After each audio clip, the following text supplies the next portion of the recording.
ಅದನ್ನ 2D ನಾವು ಕೊಟ್ಟಂತದನ್ನ ಇವತ್ತು ಈ ಕಾಂಗ್ರೆಸ್ನಾಗಿರುವಂತ ನಮ್ಮ ಲೀಡರ್ಗಳು ಏನಾದಾರ ಲಿಂಗಾಯತರು ಏನು ಹೇಳ್ಕೊತಾರಲ್ಲ, ನಾನು ವೀರ ರಾಣಿ ಕಿತ್ತೂರು ಚೆನ್ನಮ್ಮನ ವಂಶ ಕೈ ಮುಗಿತೀನಿ, ನೀವು ಯಾರೋ ವೀರ ರಾಣಿ ಕಿತ್ತೂರು ಚೆನ್ನಮ್ಮನ ಚಪ್ಪಲಿ ಕಿಮ್ಮತ್ತಾಗುವುದಿಲ್ಲ. ನಾ ಕೈ ಮುಗಿದಕ್ಕೆ ಹೋಗ್ತೀನಿ, ಸಂಗೊಳ್ಳಿ ರಾಯಣ್ಣನ ಕೊಡ್ಲಿ ಮುಂದಿನ ತುದಿ ಆಗುವುದಿಲ್ಲ. ಯಾಕೆ ಅನ್ಕೋತಿರೋ ನೀವು? ನಿಮ್ಮ ಮಾರಿ ನೋಡ್ಕೋರಿ. ನೀವು ಏನೇನು ಮಾಡಿ ಚೆನ್ನಮ್ಮನ ಹೆಸರು ಯಾಕೆ ಒಬ್ರು ಕಳಿಲಕತ್ತೀರಿ? ಇದು ಯಾವ ಜಾತಿ ಈ ಜಾತಿ ಇಲೆಕ್ಷನ್ ಅಲ್ಲ ಬಂಧುಗಳೇ. ನಾ ಪಂಚಮಸಾಲೆ ನೀವು ಗಾಣಿದೆ ಗಟ್ಟಿಗೆ ಅನ್ಕೋತ ಹೋದ್ರಂದ್ರ ಇಡ್ತಾರ ಸಾಬ್ರು ಬಂದು ನಿಮ್ಗೆ ಊಟ. ಎಲ್ಲಿದೇನು ಕಿಶೋರ್ ಇದ್ದೀರಪ್ಪ ನೀವು? ಅವಾಗ ಅವ್ರು ಏನು ನೋಡುದಿಲ್ಲ, ಅವ್ರು 50% ಹೆಚ್ಚಾದ. ಇನ್ನ ನಮ್ಮ ಡೊಂಗರ್ಗಾವ್ ಸಾಹೇಬ್ರ ಅದಾರ, ಅವ್ರ ಮುಂದೆ ಹೇಳ್ತೀನಿ. 50% ಅವ್ರು ಆದ್ರಂದ್ರ ಇವ ಪಂಚಮಸಾಲೆ ಬಿಡಬೇಕು, ಕುರುಬರದ ಬಿಡಬೇಕು. ನಿಮ್ಮ ಉಬ್ಬಿದ ರಕ್ತನಾಳಗಳ ಸಮಸ್ಯೆಗೆ ಎವಿಸ್ ಆಸ್ಪತ್ರೆಯಲ್ಲಿ ಕೇವಲ 30 ನಿಮಿಷದ ಲೇಸರ್ ಚಿಕಿತ್ಸೆಯೊಂದಿಗೆ ಮುಕ್ತಿ ಹೊಂದಬಹುದು. ಹೆಚ್ಚಿನ ವಿವರಗಳಿಗಾಗಿ ಸಂಪರ್ಕಿಸಿ 8088837300. ಬಿಡುಗಲ್ಲವರು ಮಾರೋ ಇಸ್ಕೆ ಮಾಕನೆ ಅತ್ತ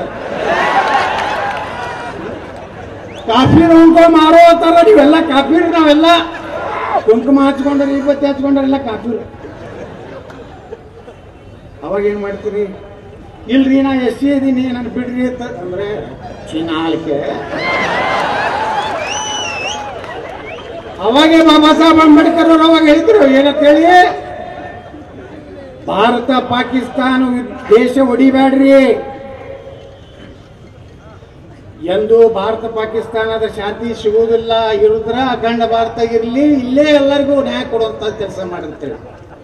ಆದ್ರೆ ಈ ನೆಹರುಗೊಂದು ಚಟ ಆಯ್ತು, ಪ್ರಧಾನಮಂತ್ರಿ ಆಗೋದು. ಗಾಂಧಿ ಮುತ್ತೆ ಒಬ್ಬ ಸೇರ್ಕೊಂಡು ಬಿಟ್ಟಿದ್ದ. ಏನ್ ಮಾಡಿದ್ರು ನೆಹರು ಪ್ರಧಾನಮಂತ್ರಿ ಅವ. ಯಾಕಂದ್ರೆ ಅವ್ರು ಯಾರು ಮುಸ್ಲಿಂ ಲೀಡರ್ ಇದ್ದಲ್ಲ, ಅವ ಮೊಹಮ್ಮದ್ ಅಲಿ ಜಿನ್ನಾ. ಅವ ಏನ್ ಕಂಡೀಷನ್ ಹಾಕಿದ ಗಾಂಧಿಗೆ, ಪಾಕಿಸ್ತಾನ ಭಾರತ ಹೊಡಿದ್ ಬೇಡ ಅಂದ್ರೆ ನಾನು ಪ್ರಧಾನಮಂತ್ರಿ ಮಾಡು, ತಗೊಬಿಡು ಇಸ್ಲಾಂ ಮಾಡ್ತೀನಿ ತವ. ಇವಾಗ ಗಾಂಧಿ ಅಂದ, ಏನಾರ ಹಾಳಾಗಿ ಹೋಗ್ಲಪ್ಪ ಕೊಟ್ಟು ನೀವು ನೀರನ್ನು ಮಾಡಬೇಕಾಗಿತ್ತು ಅಂತೇಳಿ ದೇಶ ಹೊಡಿದಂತ ನಿರ್ಣಯ ಮಾಡಿದಾಗ ಸರ್ದಾರ್ ವಲ್ಲಭಭಾಯಿ ಪಟೇಲ್ ಹಿಡಿದ್ರೆ ಎಲ್ಲರೂ ವಿರೋಧ ಮಾಡಿದ್ರು. ಆದ್ರೆ ಅವತ್ತು ಗಾಂಧಿದೇ ನಡೀತಿತ್ತಲ್ಲ, ನಮ್ಮ ತಲೆ ಕೂತು ಬಿಟ್ಟಿದ್ದ ಗಾಂಧಿ. ಎಷ್ಟು ಲಕ್ಷ ಜನ ನಮ್ಮ ಹಿಂದೂಗಳು ಅತ್ಯಾಚಾರ ಆಯಿತು, ಕೊಲೆ ಆಯಿತು. ಈ ದೇಶಕ್ಕೊಬ್ಬ ನೆಹರು ಬರಬೇಕಾದ್ರೆ ಕೋಟ್ಯಾಂತರ ಹಿಂದೂಗಳ ಕೊಲೆ ಆಯಿತು ಪಾಕಿಸ್ತಾನದಲ್ಲಿ. ಸ್ವಾತಂತ್ರ್ಯ ಸಿಗುವಾಗ ಏನು ಅಂಬೇಡ್ಕರ್ ಅವರು ಹೇಳಿದ್ರಲ್ಲ, ಅದು ಸತ್ಯ ಆಯ್ತು. ಅವ್ರು ಇನ್ನು ಮುಂದುವರೆದ ಒಂದು ಮಾತು ಹೇಳಿದ್ರು, ನೀವು ಭಾರತ ಪಾಕಿಸ್ತಾನ ಮಾಡೋದೇ ನಿರ್ಣಯ ಮಾಡಿದ್ರೆ ಇಲ್ಲಿರೋರನ್ನ ಆ ಕಡೆ ಕಳಿಸ್, ಅಲ್ಲಿ ಇರುವ ಹಿಂದೂಗಳನ್ನ ಭಾರತಕ್ಕೆ ತಗೊಂಡು ಬರುತ್ತೆ ಡಾಕ್ಟರ್ ಬಾಬಾ ಸಾಹೇಬ್ ಅಂಬೇಡ್ಕರ್ಗೆ. ಈ ನನ್ನ ಮಕ್ಕಳು ಕಾಂಗ್ರೆಸ್ನವ್ರಿಗೆ ಹಾಕ್ತಾರ, ಬಿಜೆಪಿ 400 ಬಂದ್ಬಿಟ್ರೆ ಸಂವಿಧಾನವನ್ನು ಬದಲಾವಣೆ ಮಾಡ್ತಾರೆ. ನಾವು ಬದಲಾವಣೆ ಮಾಡ್ತೀವಿ. ಡಾಕ್ಟರ್ ಬಾಬಾ ಸಾಹೇಬ್ ಅಂಬೇಡ್ಕರ್ ಅವ್ರಿಗೆ 2 ಸಲ ಚುನಾವಣೆಯಲ್ಲಿ ಸೋಲಿಸ್ತಾರೆ ಕಾಂಗ್ರೆಸ್. ನೆಹರೂನೇ ಹೋಗಿ ಅಲ್ಲಿ ಪ್ರಚಾರ ಮಾಡ್ತಾನೆ ಬಾಂದ್ರಾದಲ್ಲಿ. ಡಾಕ್ಟರ್ ಬಾಬಾ ಸಾಹೇಬ್ ಅಂಬೇಡ್ಕರ್ ಭಾರತ ರತ್ನ ಕೊಡುದಿಲ್ಲ, ಅವ್ರದ್ದು ಅವರೇ ತಗೊಂಡ್ಬಿಟ್ಟಾರ. ಅವರು ನೆಹರು ನನಗೆ ನಾನು ಭಾರತ ರತ್ನವನ್ನು ಘೋಷಿಸುತ್ತೇನೆ, ಇಂದಿರಾ ಗಾಂಧಿ ನನಗೆ ನಾನು ಭಾರತ ಬಿಟ್ಟು ಘೋಷಿಸುತ್ತೇನೆ, ರಾಜೀವ್ ಗಾಂಧಿ ನನಗೆ ಮಕ್ಕಳು ಇವರೇನು ಅಪ್ಪನ ಆಸ್ತಿ. ಅವ್ರಿಗೆ ಯಾರು ಕೊಡೋರಿಗೆ ತಿಕ್ಕಿದ್ದಿಲ್ಲ. ಈಗ ಕೆಲವೊಂದು ಯೂನಿವರ್ಸಿಟಿಗಳು ಅದಾವ ಇದೇ ಜಗತ್ನಾಗ, 10 ಲಕ್ಷ ರೂಪಾಯಿ ಪ್ಯಾಕೇಜ್ ಕೊಟ್ಟರು ಅಂತ ಡಾಕ್ಟರ್ ಕೊಡ್ತಾರೆ ಅಂತ ಅದಾವು.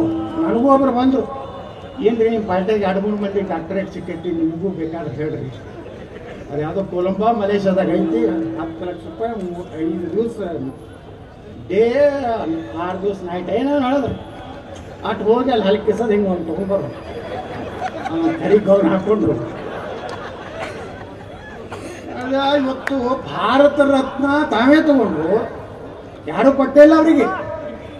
ಯಾವ ಪುಣ್ಯಾತ್ಮ ಡಾಕ್ಟರ್ ಬಾಬಾ ಸಾಹೇಬ್ ಅಂಬೇಡ್ಕರ್ ಅವರು ಈ ದೇಶಕ್ಕೆ ಸಂವಿಧಾನ ಅಂತ ಪವಿತ್ರ ಆದದ್ದು ಇವತ್ತು ನರೇಂದ್ರ ಮೋದಿ ಅವರು ಹೇಳ್ಯಾರ.